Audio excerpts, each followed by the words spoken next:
자, 3월 모의사회설 강의 화법과 작문 선택 영역 보도록 하겠습니다. 자, 화작은 이번에 인간적으로 너무 쉽게 나왔어요. 그죠? 다 맞았나요? 다 맞았어. 그렇지. 화작이 그렇게 어렵지 않았기 때문에 뭐 지문 하나하나를 다 읽기보다는 이런 식으로 문제를 풀었어야 하고 이런 식으로 앞으로 공부를 해라, 이런 차원에서 얘기를 할게요. 자, 일단 이렇게 출제가 됐죠. 화법 단독 지문, 발표 지문 3문제짜리 하나, 시험지를 쓱 보면 그 다음에는 이제 화작 융합 지문 5문제짜리 하나, 그 다음이 이제 작문 단독 지문 3문제짜리 하나. 작년 수능 양식하고 그대로 맞춰갖고 출제가 된 거지. 작년 수능도 이런 식으로 출제가 됐고, 요즘에 보면은 화법 단독, 화작 융합, 작문 단독 이렇게 가는데, 화작 선택자들이 좀 유념해야 될 게 뭐냐면 시간 단축이에요. 시간 단축. 시간적인 면에서 언매 선택자들보다 좀 불리하다는 거 알고 있죠. 언어 매체는 공부를 할 때는 공부할 양이, 개념 같은 게 공부할 게 많아서 좀 짜증이 나는데, 근데 걔네는 이제 문법 문제 하나하나를 푸는 속도가 여러분들이 이 지문을 다 읽고 푸는 속도보다 빠를 거란 얘기지. 물론 걔네들도 매체 쪽으로 넘어가면은 화작이나 비슷한데, 그 언매 선택자들이 언어, 즉 문법 5문제를 풀어가는 속도가 여러분들이 화법 작문에서 문제를 풀어가는 속도보다 빠를 거란 말이야. 그러면 우리가 시간적인 면에서 불리하니까 어떻게 해야 되느냐? 문제를 이런 식으로 풀어야 돼. 문제 분석을 잘 하고 그 다음 지문을 처음부터 끝까지 한 번에 다 읽고 풀겠다. 그렇게 하면 또 다시 보고 하는 과정에서 시간이 걸리는 거거든. 그래서 문제 분석 정확하게 하고 그 다음에 읽으면서 풀 수 있는 문제들을 바로바로 풀어주고, 그러다 보면 지문을 끝까지 읽지 않아도 되는 경우들도 많이 있고, 화작에서는. 그러면서 시간 단축을 좀 생각하셔야 됩니다. 알겠죠? 자, 일단 화법 지문 볼게요. 35번에 37번 발표 지문이네요. 발표. 이 지문은 그러니까 여러분들이 화법 읽을 때 선생님 비문학하고 똑같은 거 아닌가요? 아니에요. 독서 영역, 즉 비문학은 내용적인 요소들을 중심으로 문제가 구성이 돼. 그런데 화법은 말하기 방법이란 뜻이죠. 그러니까 내용, 세부적인 내용보다는 말하기 방법을 신경 쓰면서 읽어야 돼요. 무슨 말인지 알겠지? 그러니까 이게 비문학이면은 개별적인 정보에 대해서 물어보겠지만, 화법에서는 그 정보를 전달하는 방식, 어떤 방식으로 지금 얘기를 하는가, 거기에 포커스를 맞춰갖고 읽어야 된다. 알겠나요? 자, 문제 한번 보겠습니다. 35번. 위 발표에 대한 설명. 일치 문제죠, 이런 거. 자, 답은 3번이죠. 1문단에 보면은 저는 이 앱을 사용할 때 자신의 경험을 바탕으로 했지? 그래서 답이 3번이 되고. 자, 36번. 자, 다음은 발표자가 위 발표를 준비하면서 작성한 메모인데, 기억에서 미음을 바탕으로 하여 발표에서 사용한 발표 전략. 그러면은 여기 기억에서 미음에 있는 게 여기 하나하나 어떤 방식으로 반영되어 있느냐, 이걸 묻는 거죠. 이것도 선생님이 설명할 건 없습니다. 5번이죠. 발표 시간을 고려하여 다크 패턴의 피해를 예방하는 방법, 도식화 자체가 없습니다. 지금 그 예방하는 방법을 도식화한 자료가 없죠. 그러니까 답은 5번. 자, 다음 37번 같은 경우에는 문제 분석을 잘해야 돼. 37번을 보시면 다음은 위 발표를 들은 학생들의 반응이다. 이 보기 박스가 학생의 반응을 이해하시오. 다시 말하면 답을 지문에서 찾으려고 하면 큰일 납니다. 이것 자체에 대해서 묻는 거죠. 이런 것도 시간 단축하려면 이걸 다 읽고 선택지를 보고 다시 한번 읽는 게 아니고 학생 1에 대해서 읽어보고 학생 1과 관련된 선택지 바로 가고, 이런 식으로 풀면 학생 2에서 이미 끝나요. 학생 3까지 갈 이유가 없다고. 알겠죠? 그래서 답은 5번이죠. 사실과 의견으로 구분한 적이 없습니다. 학생 2, 학생 3 둘 다. 그러니까 학생 2를 대입했을 때 이미 답은 끝난다. 알겠죠? 자, 다음 38에 42번 화작 융합 지문인데, 자, 이게 이제 애들 입장에선 뭐냐면, 여러분들 입장에선 길다, 한바닥 반이나 돼서 시간이 오래 걸린다, 이거 가를 읽고 나를 읽고 그 다음에 한 문제 한 문제 푼다면 시간이 굉장히 오래 걸립니다. 일단은 봐봐. 선생님이 뭐 어떻게 풀어가는지 그 과정을 보여줄게. 일단 가를 봐요. 가는 한 학생이 학생의 누리집 게시판에 올린 글이다. 그러면 이게 장문이란 얘기지. 장문. 가가. 그리고 나는 가를 읽은 학생의 학생들이 나누는 대화이다. 화법이란 얘기죠. 화작 융합인데 보통은 가에는 화법, 나에 그걸 정리하는 장문 이렇게 가는 경우가 더 많은데 이건 독특하게 가의 장문, 나의 화법 이런 식으로 나왔어요. 그냥 순서가 바뀌면 뭐 어떠냐, 그지? 이 부분을 본 다음에 바로 읽는 게 아니야. 문제 분석을 하셔야 돼. 문제 분석. 자, 봐봐. 어떻게 계획을 잡나? 자, 38번. 가를 쓰기 위해 세운 글쓰기 계획. 글쓰기 계획은 전형적인 일치 문제죠. 그러니까 결국은 화법에서 우리가 공부할 대상은 뭐냐면 지문 유형별 글 읽는 방법, 발표, 토의, 토론, 협상, 면접 뭐 이런 글의 유형이 있잖아. 그 유형별로 어떻게 글을 읽어야 하는가. 화법은 그걸 공부하는 거고 장문은 글쓰기 계획, 계획하기, 내용 생성하기, 내용 조직하기, 표현하기, 고쳐쓰기라는 5가지의 문제 유형. 그 문제 유형별로 문제 푸는 방식을 익히는 것. 그게 장문의 공부 목적이란 말이야. 알겠나요? 참 이건 딱 보는 순간 글쓰기 계획, 계획하기 문제구나. 일치 문제구나. 가 끝나고 바로 풀어야지. 이렇게 되는 거거든 이게. 알겠죠? 자, 다음 39번. 가의 장문 맥락을 파악하시오. 역시 가 끝나고 바로 풀어야지. 이렇게 생각해야겠죠? 가 끝나고 38, 39번을 풀어야겠구나. 계획을 짜주는 거예요. 그 다음에 40번. 보기 박스는 나에 따라 작성한 건의문이다. 보기를 작성할 때 고려한 내용. 보기를 작성할 때 고려한 내용. 여기 보고 푸는 거야. 이거는 나에 있는 내용과 관련이 있을 뿐 실제 문제의 답은 이 보기 박스에서 도출해야겠다. 이게 문제 분석을 잘해줘야 되는 거야. 그러니까 이거는 가 보고 푸는 것도 아니고 나 보고 푸는 것도 아니야. 보기 박스 보고 푸는 거야. 알겠죠? 그 다음에 41번. 나의 학생 1에 대한 설명. 그러면 나 읽을 때 학생 1. 아마 얘가 사회자겠죠. 학생 1을 좀 주목해서 봐야 되겠다. 이렇게 생각하면 되겠고 42번. 대화의 흐름을 고려할 때 A에 대한 이 묶여있는 부분이 어딘지 한번 쓱 보고 저기서 문제를 풀어야 되겠다. 이렇게 생각하면 되겠지. 알겠나요? 자, 간단하게만 한번 볼게요. 간단하게만. 자, 가를 보시면은 자, 일단 화법이든 장문이든 무엇에 대해 이야기를 하는지 중심 화제 파악하는 게 먼저야. 다목적실의 리모델링 요거에 대해서 얘기를 하겠다 이거야. 알겠죠? 근데 학생 휴게실로 바꾸자는 입장이 있고 학습 공간으로 사용하자는 두 개의 서로 다른 입장이 있대.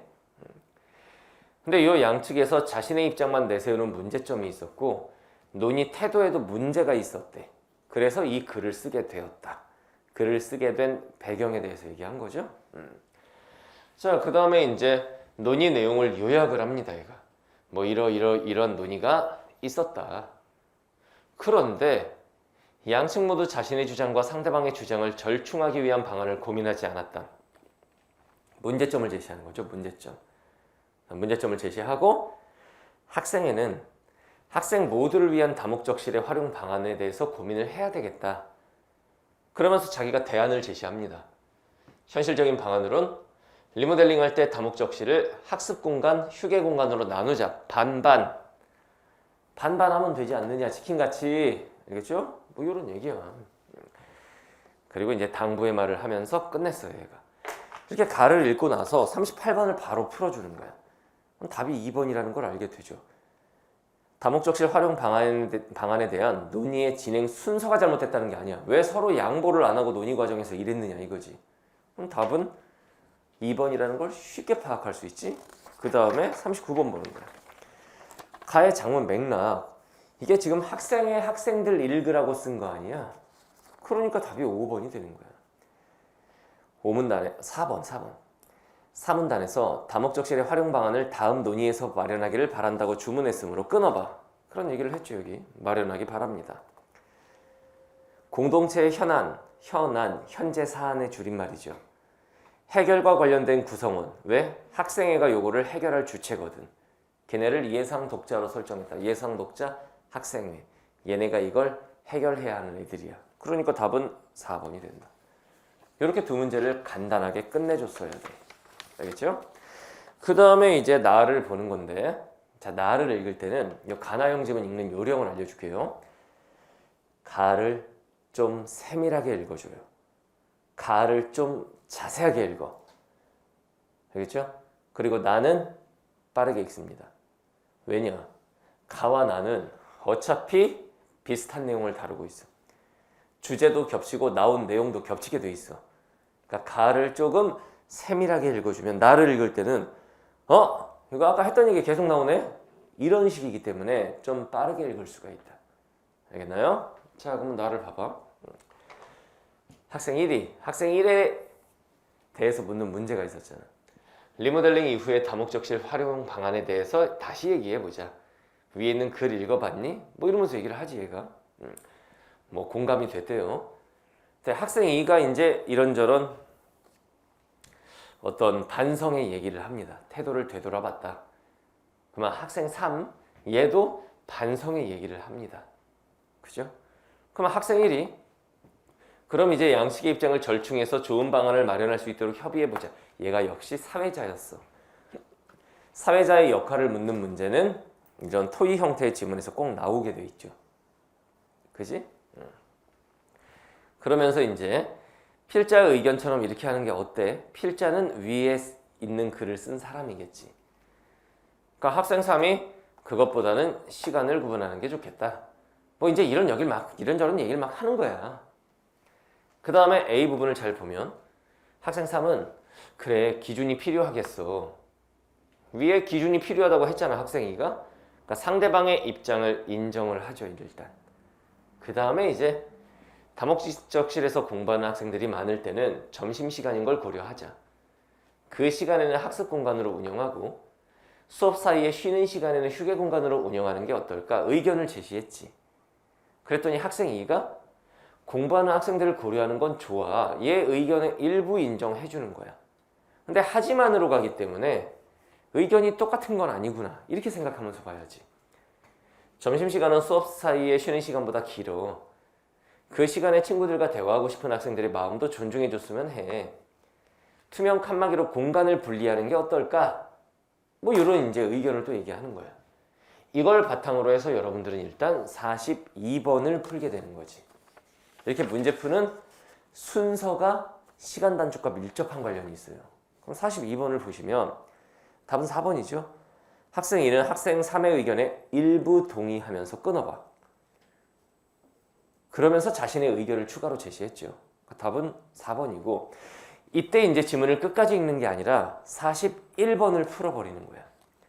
학생 1에 대한 설명. 그럼 답은 바로 1번이 나오죠.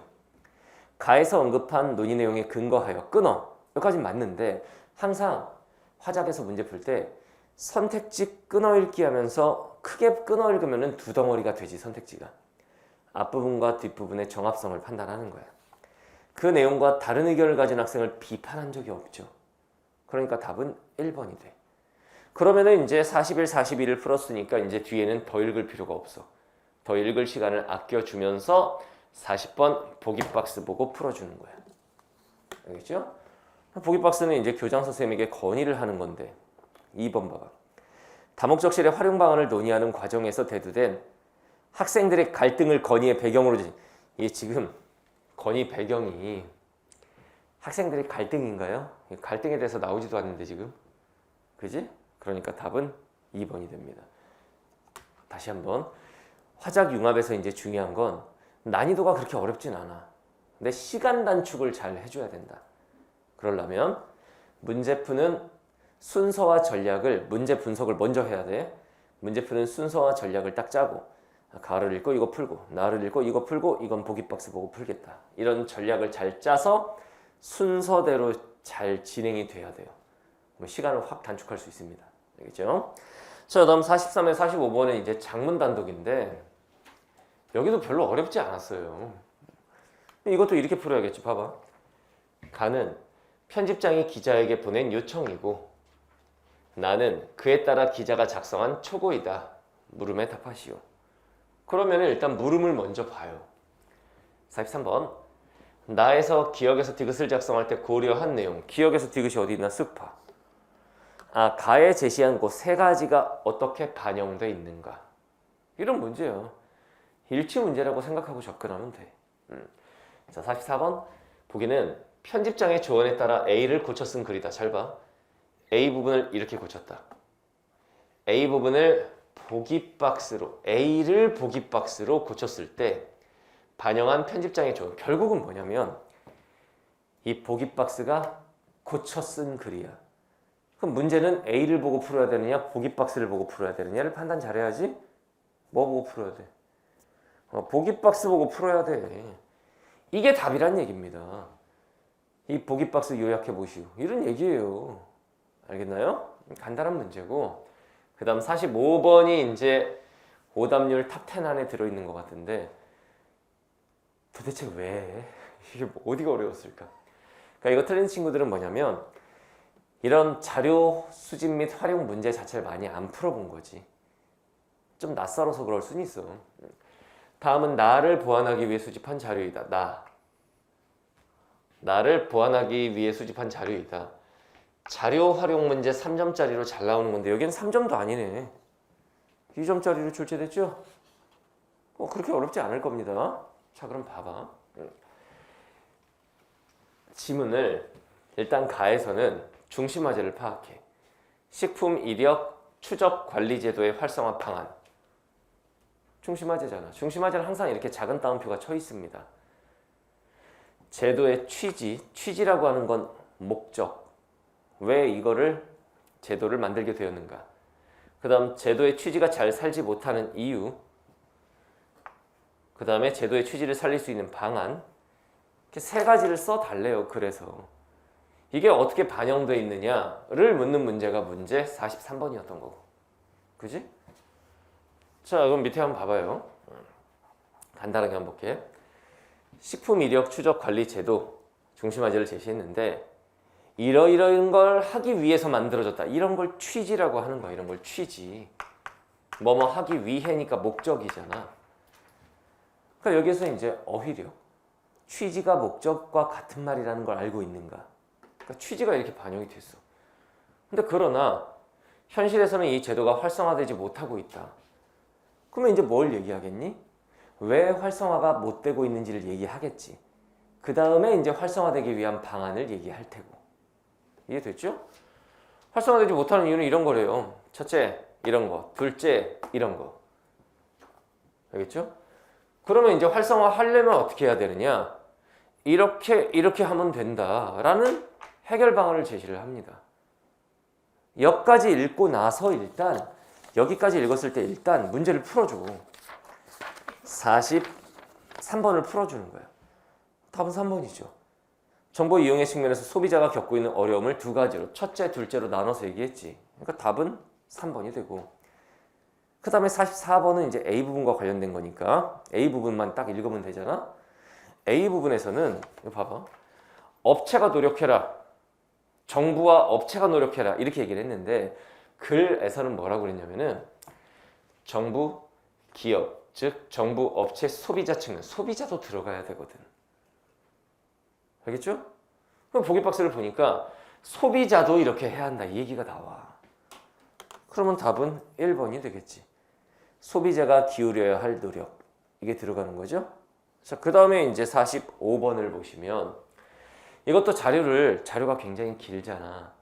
이걸 다 읽고 풀려고 그러면 안 돼. 하나씩 봐야 돼.